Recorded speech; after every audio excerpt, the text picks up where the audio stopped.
Hello everyone, Yensid Organist here, and welcome back to another episode of OrgelCraft. Hope you all are having a good day today. I have lots I want to do today. One of it is doing the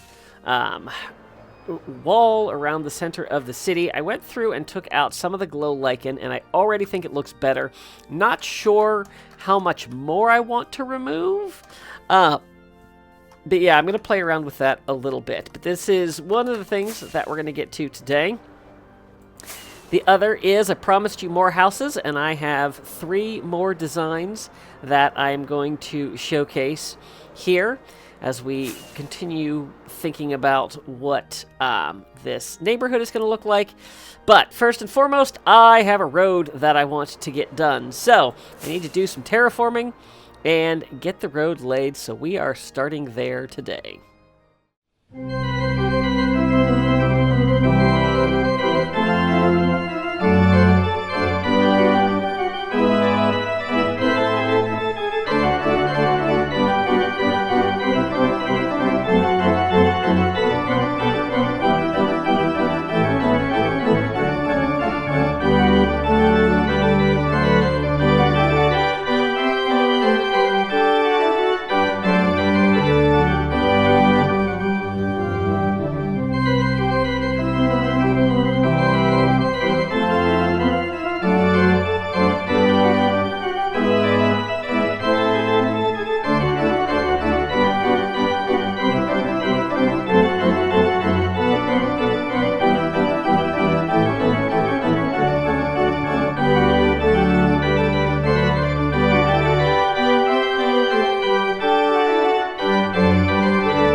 It is stuff like this that makes me never want to update this game. Apparently, the fire spread rule was changed in 21.11, so if you had fire spread disabled, good luck keeping everything in your world, because now I have lost all the carpet in my mob farm. I came here to repair tools, and now I have to repair the floor. Wonderful. Alright, so the new way to do this is game rule, fire spread radius around player, and set it to 0. And that will stop it from spreading. I think I have to change also fire damage, because I changed that to false, which means I wouldn't be damaged by fire. But yay! As this is Mojang's mistake, I will be fixing this in creative. An hour-long project that was supposed to be a 15-minute repair session for something that never should have been an issue in the first place. Oh, well, it was in the change logs. Well, yeah, sure. I'm sure the vast majority of players read every single change that gets made when Mojang has an update. This is a serious change to how the gameplay is played that could have affected a lot of players. And all you had to do was put a warning the first time you loaded up the world saying that fire spread, the rule has been changed and fire spread has now been enabled. So if you had it enabled in a previous version, you will need to change the game rule so that fire spread does not happen. Or, conversely, maybe you set the rule so that fire spread doesn't happen to anyone, and then still tell people, hey, fire spread's now off. If you want it on, do this. Instead, you caused me to burn down my farm because I assumed that my wool wasn't going to burn. Yeah, I'm a little steamed over this, just a little bit. Back to work. And we have a road. Not to worry, all pigs survived. The one kept wandering under the median as I was working on this, and I was very concerned he was going to get stuck under there, but he did not. So yeah, so we have this all done. I'm still not dealing with intersections slash roundabouts slash I don't know. That is a project for the future, so we're not going to worry about that. Yeah, this has been a grind. I do still want to do some terraforming around the edges of this, and if I have time at the end of the episode, we'll get to that. But I have other things that I want to do, so let's get to houses. So I have 3 other designs that I worked on in creative for the last episode, and I'd like to get them built here so that I can show you some ideas. So I'm going to go gather materials for that, and we'll get those placed in our little experimental building area.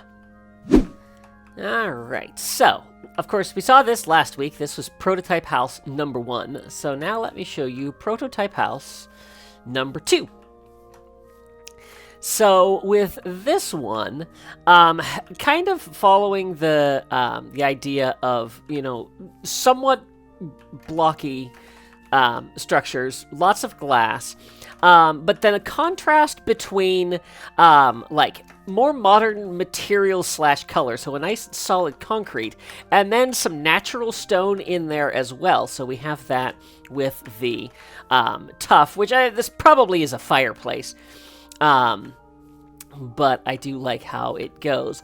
And then an asymmetrical build. So as you can see, the slope is lower on the right, and then also our front wall kind of dips back, and then comes out. Yeah, and then a little carport over here on the side. I feel like it's a little long. You know, as we're comparing it to the sides of some other houses here. But, again, this is just kind of a prototype mock-up kind of thing to get a feel for how it looks in the world, how it looks compared to other houses. And, yeah, I'm happy with this design. I think we could definitely shrink it down, you know, maybe cut this end of the house off. I like having a couple different colors in here. But this is something that was, yeah, contrasting colors and materials, but something that's a little bit more, oh, what's the word I'm looking for? Monochrome, maybe, I guess, I don't know. All right, so then moving from that to this house.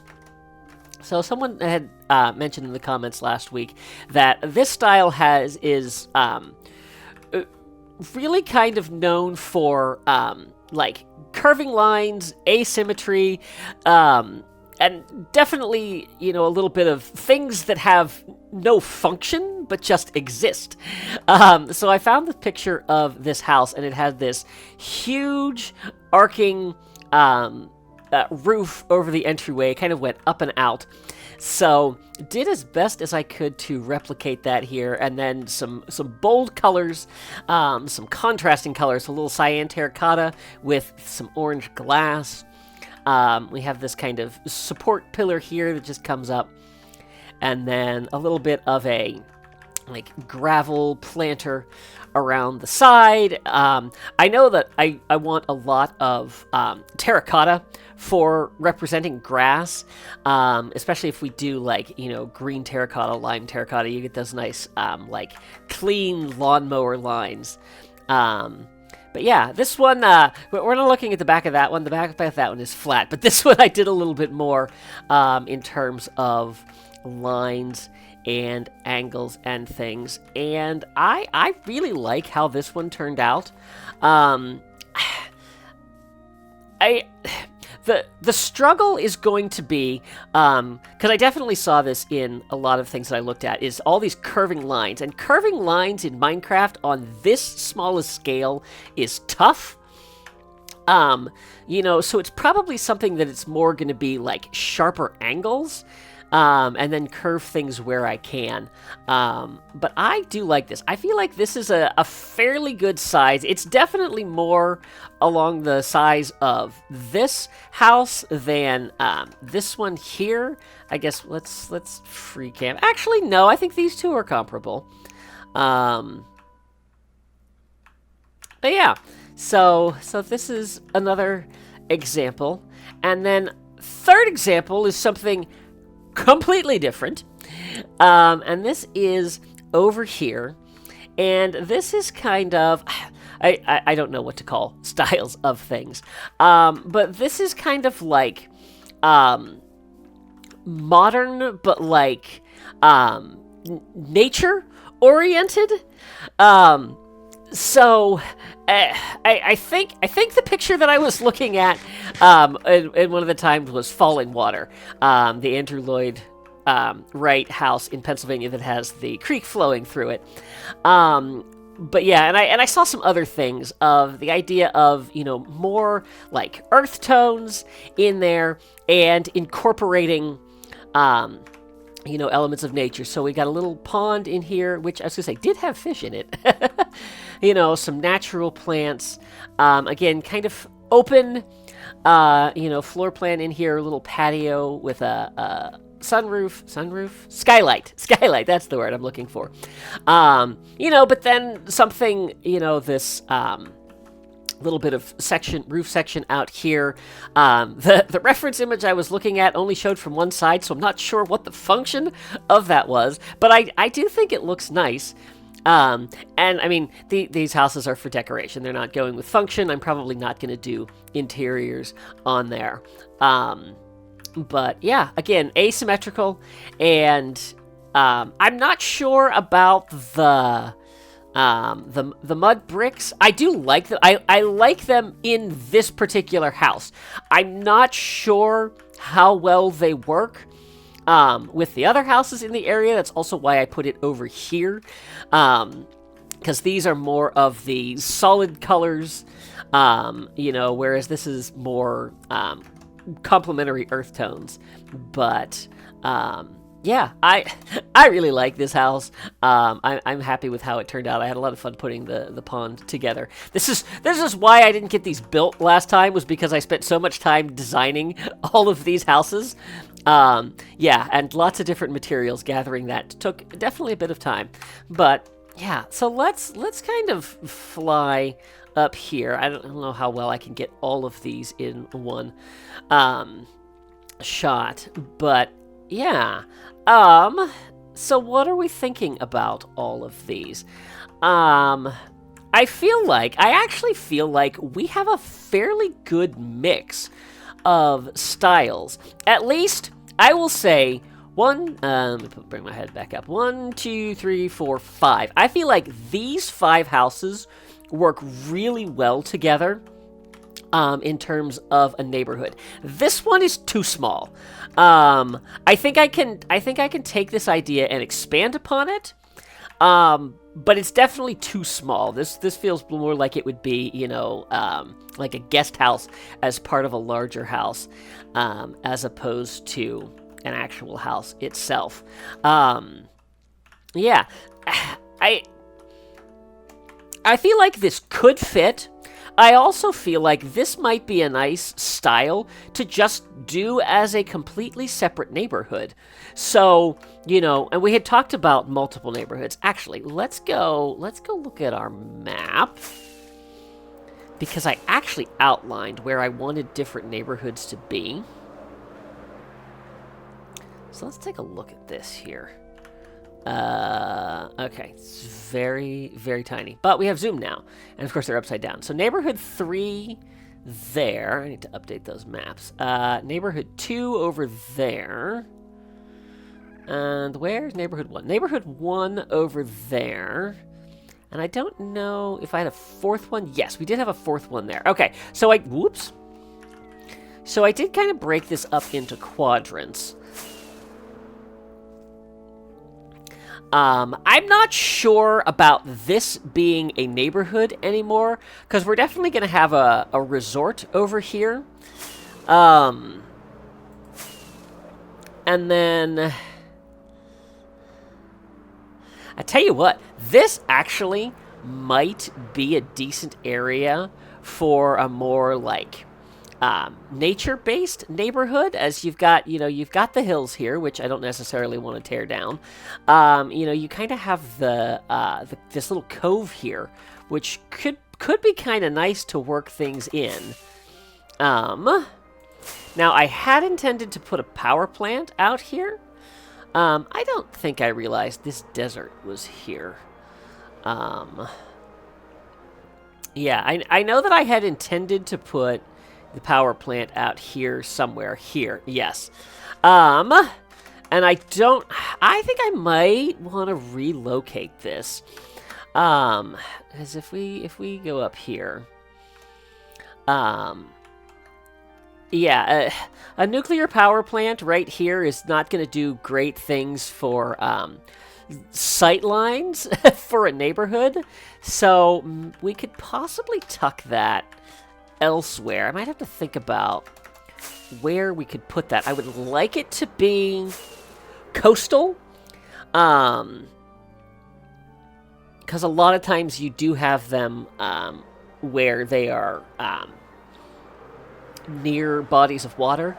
The only one I'm thinking of is one in Florida that I go by all the time, and it is right on the Atlantic Ocean. I don't know that that's a prerequisite for a nuclear power plant. Can I fly up here? There we go.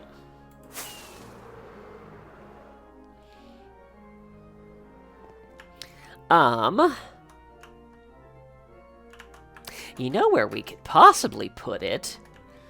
I was going to say we could possibly put it right here, but if we're doing our resort here, again, you don't want to be looking over that. I wonder if we could put it all the way out here. That might be a possibility. The other possibility is out where these mountains are, over towards the Mushroom Island. So that it's still part of our city, but not necessarily too much of an outlier.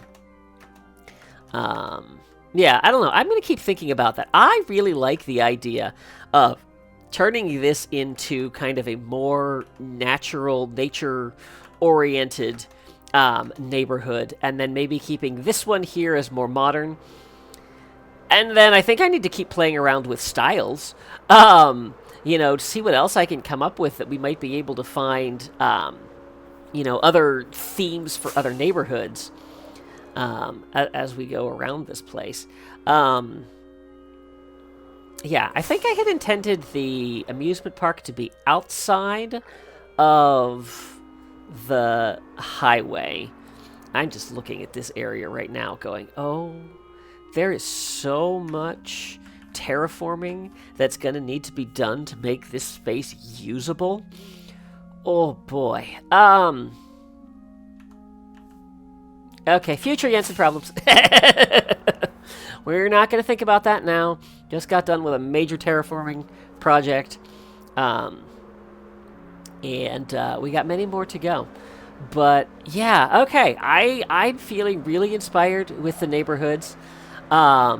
I think I need to work on designing some more houses. I think this is not going to be the Arendelle cookie cutter approach to houses. So yeah, because I'm definitely gonna want variation on things. But I have I have something that I can work with. And I think we'll go from there. Oh, you know what? I feel like maybe a third neighborhood we could kind of base around this and have it be things that are like very eclectic in nature. You know, so things like this, you know, where the majority of the house is above ground. Things like our robot building over here. Yeah, so you could have kind of like a quote-unquote normal neighborhood with houses like this. I think even this is fine for a normal neighborhood. And I think this fits in here as well. Yeah, and then you go things that are kind of out there crazy.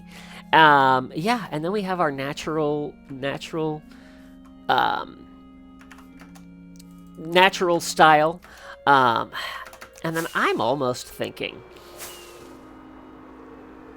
and I don't know, but I'm almost thinking maybe this is more of like a commercial district. You know, I was thinking of doing a school, but we could have, you know, shops and things like that. I mean, I already said this was supposed to be like an auto dealership.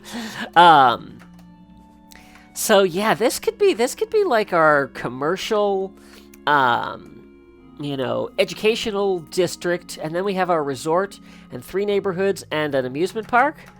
I like that. Yeah, I think that's a good plan. So, yeah, still a lot of prep work that needs to be done to get there. But this is finally starting to take shape in my mind. So, okay. All right, that's me rambling enough. I want to get the city center finished, so I'm going to get to work on that. And our city circle is complete. I'm still not entirely certain what I'm doing with all of this, but for right now, at least it's in place. And then I can make changes from there. But, yep, we go all the way around.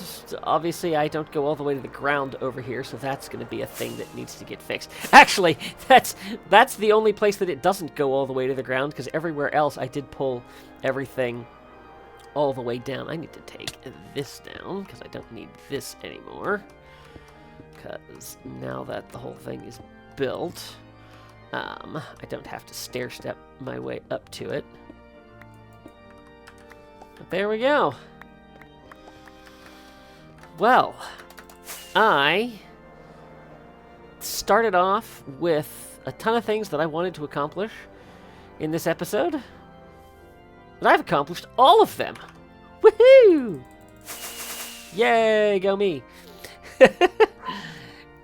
But I think that we have a good plan for going forward. Who knows what I'm going to work on next episode? I have thoughts. Maybe this neighborhood, but we will see where that goes. But yeah, let me know your thoughts on the new houses, and the ideas for the neighborhoods, and any other thoughts that you might have for me going forward. But thank you all so much for watching. See ya real soon.